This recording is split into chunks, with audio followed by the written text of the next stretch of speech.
Hello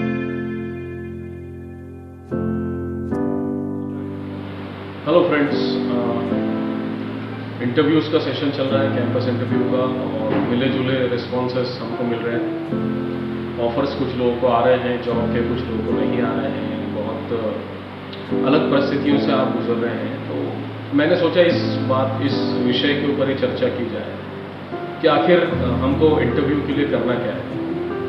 देखिए, ये कोई बहुत बड़ा रॉकेट साइंस नहीं है। जैसे आपका ग्रेजुएशन की जो आपकी पढ़ाई थी, उस हिसाब से ये उसका अंतिम पड़ाव है और ये ज़रूरी भी है। पहली बात, बहुत बार ऐसा होता है कि मैंने जो छात्रों को देखा है वो तैयारी करके नहीं आते इंटरव्यू से।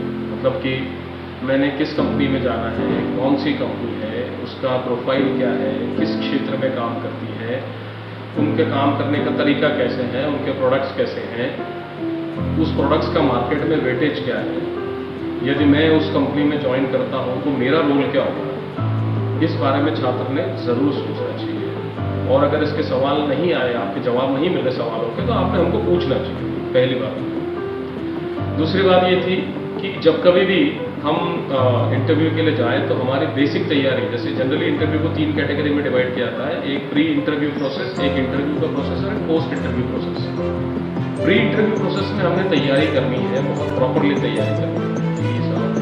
मुझे किस कंपनी में जाना है, जो मैंने आपको बताया, मेरा CV तैयार है कि नहीं, मेरा प्रॉपर ड्रेस कोड तैयार है कि नहीं। मैं ड्रेस कोड के अंदर सबको ये सजेस्ट करूंगा फॉर 3rd ईयर स्टूडेंट्स कि आप डेफिनेटली कॉलेज की यूनिफॉर्म है, जिससे आपको फायदा हो।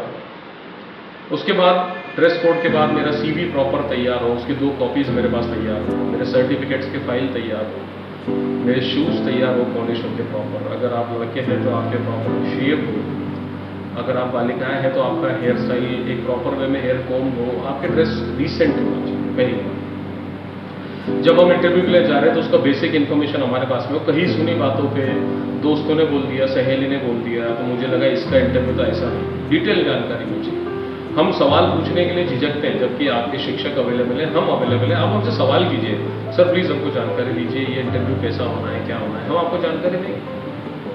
आप जितने ज़्यादा सवाल करेंगे उतने ज़्यादा आपको कॉन्फिडेंस आएगा। सवाल करके मतलब जो जवाब आपको मिलेंगे उससे आप ज़्यादा आत्मविश्वास से आप पूरा काम कर सकते हैं। दूसरी बात, जब हम तैयारियों की तरफ आगे बढ़ते हैं तो जैसे जैसे हम जानकारी इकट्ठा करते हैं, हमारे CVs को हम प्रॉपर वे में सेटल करते हैं, उसको चेक करवा लेते हैं, हम धीरे धीरे अपने उद्देश्य के नज़दीक पहुँचते हैं। तो हमारा आत्मविश्वास ऐसे ही बढ़ता है। देखिए, आत्मविश्वास उसका खोएगा जो तैयारी से नहीं आएगा, जिसकी CV तैयार नहीं होगी, जिसका ड्रेस कोड तैयार नहीं होगा। अगर किसी चीज़ करते हैं तो आपका माहौल, आपका ऑरा आपको प्रिपरेशन करने के लिए आगे बढ़ाता है। एक बात, जब आप इंटरव्यू के पहले जाए तो आप सबसे पहले तैयारी रखें। हो सकता है तो कांच के सामने खड़े रह के प्रैक्टिस करें, कांच के सामने आंखों में आंखें डालकर बात करने की प्रैक्टिस करें, अपने फ्रेंड्स के साथ बैठकर प्रैक्टिस करें कि भाई मुझे अगर पूछा गया तो मैं जवाब कैसे दूँ। अब इंटरव्यूज़ के अलग अलग प्रोसेस है, कोई रिटन एग्जाम लेते हैं, कोई डिस्कशंस लेते हैं और कोई पर्सनल इंटरव्यू लेते हैं। तो जो भी फॉर्मेट में हमको स्क्रीन के लिए बुलाया जाए, हमने मानसिक तौर पे तैयार रहना चाहिए। सवाल आप जब करते सर ये GD होगा कि हाँ होगा तो ठीक है, हो गया तो बहुत बढ़िया, नहीं हुआ तो भी बहुत बढ़िया। रिटन एग्जाम लेंगे क्या? हाँ लेंगे। रिटन एग्जाम का जनरल फॉर्मेट एक normal logical general aptitude reasoning होगा, आपके जनरल नॉलेज होगा बेसिक लेवल के ऊपर, एक बेसिक सब्जेक्ट नॉलेज होगा। एकदम एक्सपोनेंशियली हाई प्रिपेयर्ड जैसे कॉम्पिटिटिव एग्जाम्स होते हैं इस लेवल तक नहीं आते। अगर बहुत ही एक्सक्लूसिवली बहुत ही हाई प्रोफाइल जॉब होते हैं, बेसिक्स होते हैं। अगर आप बेसिक को आपने ठीक से काम किया तो आप कर सकते हैं। इवन कभी कभी कुछ कंपनीज ये जानती हैं कि भाई आप इसमें गलती करोगे तो वो कोई डिसाइडिंग फैक्टर नहीं होता, वो एक जजमेंट ले लेते हैं कि स्टूडेंट कितना एवरेज लेवल का परफॉर्म करता है। जब इंटरव्यू की एक्चुअल बात आती है तो इंटरव्यू में एक संगीत के जैसा प्रोसेस है। आपने एक सवाल किया, आपको एक सवाल आया, आपने जवाब दिया, वो जवाब इंटरव्यूअर ने सुना, आपको वापस सवाल किया, आपने उस सवाल को सोचा, आपने जवाब दिया, फिर वो इंटरव्यू ने उसके बारे में सोचा, आपसे अगला सवाल किया। ये जो प्रोसेस है जाने की, आने की, ये जो सवाल के साथ जवाब जाने की, ये प्रोसेस प्रॉपर जितनी चलती रहे उतना ज़्यादा अच्छा। अगर कहीं आप अटक रहे हैं तो आप बोले सर सॉरी, शायद मैं रिकॉल नहीं कर पा रहा हूँ, तड़ाक से नहीं बोल देना है, आपने कोशिश करना। अगर आपको कहीं द्विधा मनस्थिति हो रही तो आप बोले कि सर मुझे इसके शायद 2-3 जवाब आ रहे हैं, अगर आप परमिशन दे तो मैं बता सकता हूँ।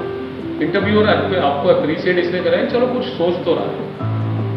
वो 2-3 जवाबों से एक जवाब आपका अगर सही भी निकला तो भी फ्रेशर्स क्या कंडीशन से गुजरते हैं ये कंपनीज को बहुत अच्छे से पता होता है, तो इसमें टेंशन लेने की आवश्यकता नहीं। मोस्ट इंपॉर्टेंट थिंग इज अगर आप प्रिपेयर्ड है तो आपका बॉडी लैंग्वेज के ऊपर आप प्रिपेयर्ड है। अभी एक रिसेंटली मैं आर्टिकल पढ़ ही रहा था दैनिक भास्कर में भी, आपसे शेयर नहीं किया था। आपका बॉडी लैंग्वेज आपके कॉन्फिडेंस को बोलता है, बॉडी लैंग्वेज ऑटोमेटिकली नहीं आती, आप जो अंदर से हो आप उस हिसाब से बनोगे। तो आपका सकारात्मक बॉडी लैंग्वेज होना चाहिए, आपके रिस्पॉन्सेस, आपकी बात करने का तरीका, आपकी जेन्यूनिटी। आप जैसे मैं एक कंपनी का इंटरव्यू लेने के लिए बैठा हूं, तो आप मेरी कंपनी के बारे में क्या जानते हैं, आप जितना डिटेल में अच्छे से एनालिसिस करके बताएंगे आपकी वैल्यू बढ़ेगी। जितना आप मेरे समस्याओं के बारे में मुझसे शेयर बात करेंगे, मुझे आपको बिल्कुल बुलाना पड़ेगा कि हाँ यार ये तो मेरे प्रॉब्लम्स को जानता है। तो आपका अपनापन, आपका बिलोंगिंगनेस, आप कितना उस कंपनी के प्रॉब्लम्स को ओन करते हैं, आपको आपके इंटरव्यू के नजदीक लेना है। और एंड ऑफ द डे जो भी हो, मेरा सिलेक्शन हो, रिजेक्शन हुआ, मैं अगली कंपनी में बैठूंगा, और रिजेक्शन हुआ और अगली कंपनी में बैठूंगा, लेकिन उसका स्ट्रेस दिखना नहीं चाहिए आपके चेहरे। मैंने कई स्टूडेंट्स को देखा है कि वो मतलब अगर मैं आ रहा हूँ तो मेरा सिलेक्शन होना ही चाहिए, अगर नहीं हुआ तो फिर मतलब मेरे साथ में समस्या है, ऐसा नहीं होगा। जो भी सिलेक्शन हो, जिस तरह से भी हो, अगर होता है आपने मानना चाहिए। अगर साथी का सिलेक्शन हो गया, मेरा नहीं हुआ, तो स्टूडेंट ज़्यादा नाराज होते हैं, जबकि ऐसा कुछ नहीं, इट्स वेरी नेचुरल। कोई एक दिन किसी का नहीं होता, कोई एक दिन किसी का होता है। किसी एक दिन सचिन तेंदुलकर भी 0 पे आउट होता है, किसी एक दिन छात्र जो है बहुत एक्सपोनेंशियली अच्छा परफॉर्म करता है। तो आपको इस बारे में मानना हो, ये नेचुरल प्रोसेस है। मतलब हर किसी को रेड कारपेट वेलकम नहीं मिलेगा कि आप बस कदम रखते हैं तो आपको बिल्कुल खुशियों से लोगों ने सर आंखों पे ले लिया और आपको ऑफर दे दिया, ये ज़्यादा नहीं होता। आपकी रिगरस स्क्रीनिंग होती है, स्क्रीनिंग से हमको जाना है, उसके 2 ही रास्ते निकलने हैं, या तो सिलेक्शन है, रिजेक्शन। अगर रिजेक्शन भी हुआ मैं इसको एक्सेप्ट करता हूँ, जो रिजेक्शन हुआ उसके ऊपर मैं सोचूंगा, उसके ऊपर काम करूंगा, एनालिसिस करूंगा, उसके ऊपर अपने को आपको अपग्रेड करूंगा, अगले इंटरव्यू को और ताकत से दूंगा। जितने भी सक्सेसफुल लोग हैं उन्होंने इसी तरह से इंटरव्यूज को क्रैक किया। मुझे लगता है आप ये सारी बातों को ध्यान रखेंगे और अगले इंटरव्यू को और जोश से हैप्पी होंगे। ठीक है, ऑल द बेस्ट।